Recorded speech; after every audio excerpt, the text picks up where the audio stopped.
Good morning, Big Brother fans. It is Thursday, August 17th, day 16 in the Big Brother house. And we had no waffling last night. We had no flipping.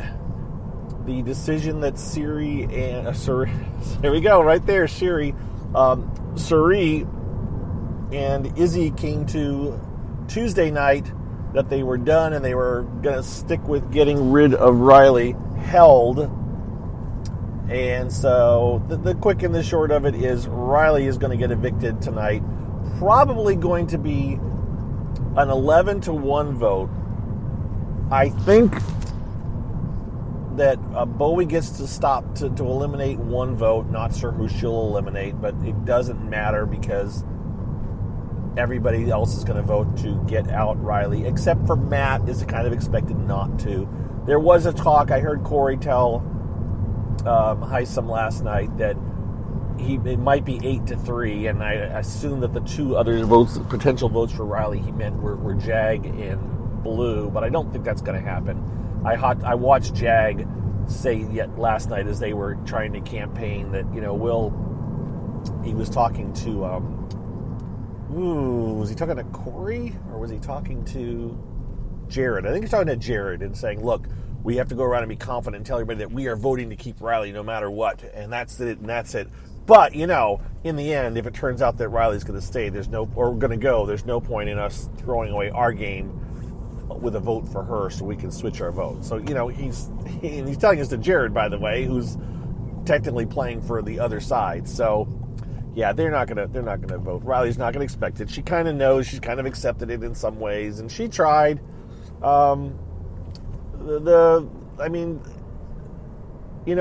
a lot of. It's a very interesting fanship out there. There's a lot of people who are rooting against Riley. There's a lot of people that are rooting for Riley, and I'm gonna be honest and say that. I think there is definitely there's a bias by some people that they're definitely that don't like Riley's. She is not the youngest, but she's definitely not as mature as a lot of the other ones, and she definitely did a helpless why me kind of a thing at times whenever things weren't going well. So I have to admit, I'm a bias. I was kind of rooting for Riley, but I don't particularly care for Cameron. I didn't care for Cameron. But the good thing is that Cameron and Riley will not be in the house together anymore. And there was just something about that relationship that I didn't care for. I think I talked about it very early on when Cameron was saying that, she reminds me of my daughter. And it's like, dude, you're only 10 years older than her. You have an 8 or a 9-year-old daughter. It doesn't, that argument doesn't work. And it was just weird. And I was uncomfortable with it. Well, now they won't be in the house together, so I don't have to worry about that. So there's the plus side of that. And without that relationship going on, it'll be interesting to see how Cameron plays. That I don't have to see that aspect of Cameron that kind of made me go like, So we'll get there tonight. Also, speaking of weird relationships, not weird, but right about very, very late. Riley and Matt have stayed up a lot of late nights talking, half flirting, half talking, but not super hard flirting. As a matter of fact, just this morning, I saw a video of them saying goodnight, and Matt said, "I just want you to know I think you're really attractive."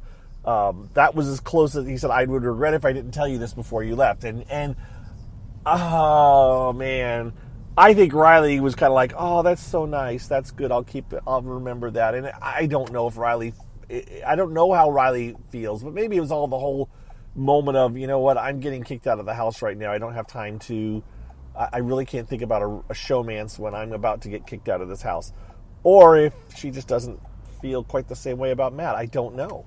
But she did the little, oh, thank you, I'm going to remember that, and kind of joked about it with him and everything, but whatever. I don't know if they'll show it on the feeds, on the show. They may or they may not, because there's no point in showing that as a potential romance, because unless Matt gets voted out in the next couple of weeks, they will not see each other for months at this point. And a lot of times that's, Matt can have a showmance with somebody else in the house by that time, although unlikely. I would say that based on watching it, I think, well, Jared, obvious. Jared and Blue are kind of a thing. They seem quite flirty. And Jag jokes about having a crush on America. And she's been jokey and laughy back with him. I sense that to be more of kind of a one-way thing. If it's even legit. If Jag isn't just being kind of nice and fun and having a time. I'm not 100% sure. I'm not sure. Although, it'll be interesting to see how things go now with Riley out of the house. Will America and Matt start to talk more? I'm not sure. Also, one other thing, Matt made a point to say, for those of you that are just anti-Riley about, oh, she's a whiner, she does. Matt actually did say, and I shared this clip, he was telling Jag how he's really going to miss Riley because she's been really helpful to him, helping him, talking to him late at night about the game and what's going on, which has helped because of his hearing issues. So he's a little bit concerned that he's going to be more out of the loop now because she won't be there to help fill in some of the blanks for him. So that was interesting to hear. Speaking of the hearing issues, let's talk about what actually was kind of the big issue late in the day yesterday or in the late afternoon before the TV show. Entertainment Weekly put out an article about the extra steps that the production went through to accommodate Matt with his hearing issues, and a lot of people feel like it was put out there as a way to cover for the difficulties they must have had this weekend doing the Power Veto competition. So it does appear that the Power Veto competition was based on hearing, was based on, you saw it probably, I realize, I know there are people that don't see the show, so the Power Veto competition was, they had to hear a voice that would run backwards and forwards like a record, like spinning a record, or like that. I think of, I can't think of the name of the TV show, but Twin Peaks, the backwards talking voice. They had to run this voice forward and backwards to understand what they were saying. They had to do it on 3 different ones, and then take that information and then grab a couple of clues. So the whole argument here was, or the whole thing here is that, with Matt's having very much less hearing than the other house guests, how do they accommodate? And they said they worked on accommodating it. They worked on frequencies and they tried things, all kinds of things. Needless to say, it seems like it must have taken hours to prep for that. And in the end, Matt, they only showed the top 3 times, and Matt was not one of them. And so people are like, well, obviously Matt's time was horrible, and so they're covering that up by not showing 3 of the times, and his was probably the bottom one. I don't know. I also kind of, as you watched it, now this is edit. I only know what we were shown, so it was interesting that the edit was Matt. There was a thing about a piano, but it was piano keys around a toilet, and he didn't obviously get the pun, the reference, and so he didn't go looking for that clue immediately. He also said he didn't know what a tuba was, and one of the clues was to blow in a tuba, and he said I don't know what a tuba is. All right, now with those 2 facts, you're running around a room of objects, and you didn't catch the piano keys around a toilet apparently, and you didn't know what a tuba was. He's in a world of hurt right there. And if he had the same amount of hearing as all the other house guests, it could have been just edited up as he just didn't understand and he just did terrible. But with the hearing issue, was it the hearing they had a problem with, or was it that Matt didn't understand the clues that was the problem? They didn't try to write it off completely as he didn't understand the clues, but it was there, but they also didn't show the times, so you don't know. All right, I'm talking in circles here. The point is, they probably should never have done that competition, and I was a little bit on the defending side of the show, in that, my thought was, well, look, the people that made that competition, the people that came up with the idea, the people that designed it and all this stuff, they've been doing that for months. They didn't know who the cast was when they created that competition. They had no clue. Casting people go out there, and someone made the decision, and I think Matt was recruited, so someone made the decision to recruit a deaf player, all right? I have a strong suspicion that that they didn't communicate with the crew that was making and designing the competitions that, oh, by the way, we're gonna get a deaf player. You should be conscientious of that when you design your comps, right? So then and the casting. Remember, casting, a lot of times people don't get casted for a week or two before the show, maybe 3 weeks. And this was a power veto competition where only 6 of the house guests out of 15 were going to play. And at the time, it should have been 16, right? There should have been 16 house guests playing it, but one of them got kicked out. So the odds of Matt playing in it were not necessarily the highest, but he did get drawn. So all of these things stacked against them. I don't know if someone that was in charge of the production said we really shouldn't do this, or maybe we should modify this. I'm going to assume that either they said something or they just are like, we're not making waves, but should we really do this? And that the highest up said, no, just do it the way it is and get it done and accommodate Matt, make it work. And I assume, did the best they could, and it didn't go well. That's my guess. So I'm not going to blame the people that designed the competition. I'm not going to blame the people that built it. I'm not going to blame the people that coordinated it, that filmed it, that edited it. I'm not blaming any of those people. I am blaming the people at the very top of the chain that gave their approval to do that competition or said, just do it as is.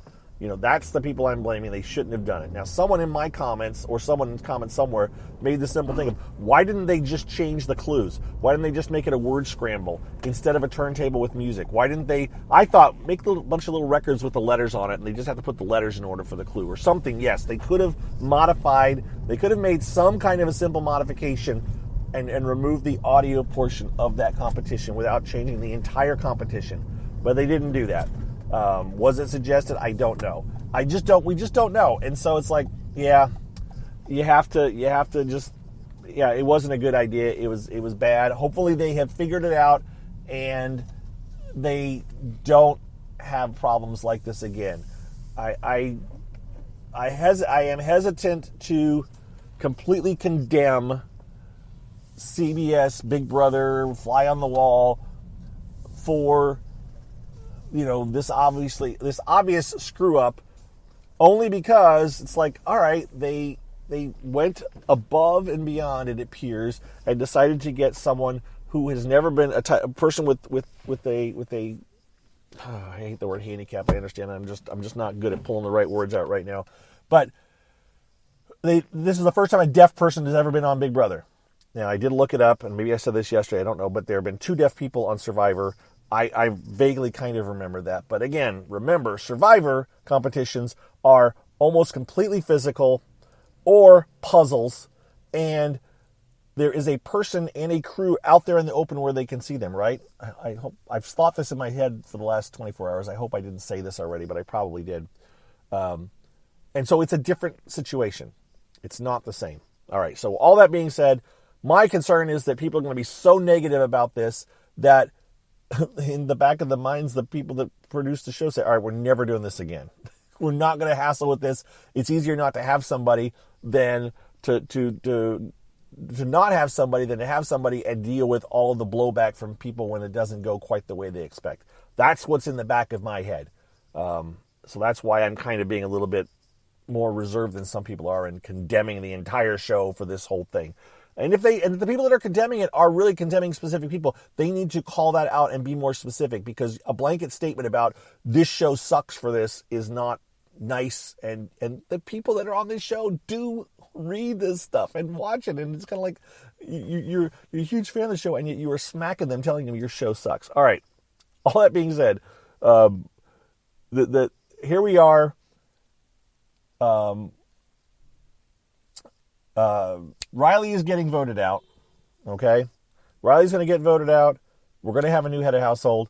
I don't know what's going to happen next week at this point. 24 hours from now, it'll be a completely different conversation, because people are just like, oh, they're going to go after Heisem next week. Yeah, they're going to go after the easiest target next week, depending on who wins head of household. Heisem obviously will not be the next head of household.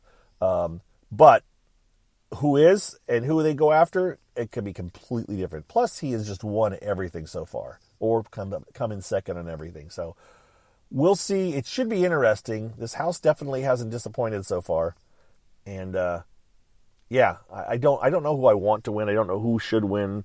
It's going to be interesting, and I will be here for it and let you guys know. So that's what I know.